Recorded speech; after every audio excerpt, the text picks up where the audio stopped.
L'orthodoxie, j'y suis née, hein, c'est-à-dire, même si je déteste ces appellations en fait en courant, parce que moi on m'a jamais dit t'es né orthodoxe, en fait je vais simplement continuer le chemin dans lequel je suis née. Et je crois que ce qui m'a amenée à être rabbin, c'est l'étude. Je suis tombée en fait dans la littérature talmudique quand j'avais 17 ans. C'est un texte infini en fait, dans lequel il y a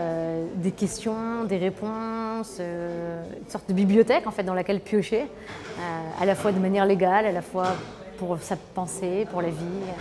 Dans le monde orthodoxe, les femmes rabbins sont, je dirais pas perçues, parce qu'en fait, il y en a tellement peu qu'elles ne sont pas visibles. La problématique de la place de la femme dans la communauté, c'est pas une question qui a été posée par les orthodoxes, c'est une question qui a été posée aux orthodoxes par d'autres courants. Ça commence en fait à percer à l'intérieur du monde orthodoxe qu'une femme peut avoir les connaissances, accéder aux mêmes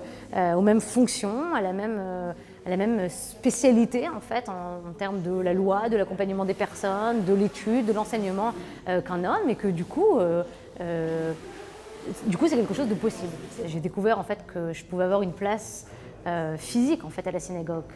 commencer à se créer ce qu'on appelle les minyan égalitaires, les synagogues égalitaires, et dans ces cadres-là, eh ben, je pouvais lire la Torah, monter à la Torah, je pouvais exister corporellement. Ma voix pouvait se faire entendre, je pouvais être là sans être simplement tolérée derrière un rideau.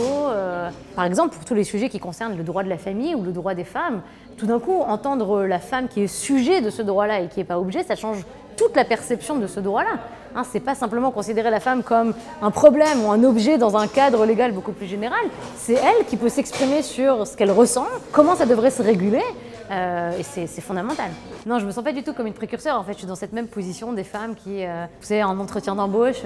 souvent, des femmes qui disent non, je suis pas sûre d'être qualifiée pour ça, non, je suis pas sûre, peut-être que je vais y arriver si j'apprends beaucoup. J'ai des milliers d'années de culture sur ce que doit être la place de la femme. Et si je veux qu'il y ait des endroits ouverts et pluralistes dans lesquels on peut accéder au texte, rendre le texte aux gens dont ils ont été dépourvus parce qu'on leur a dit depuis des années et des années, quelqu'un vous expliquera ce qui est marqué sur le texte,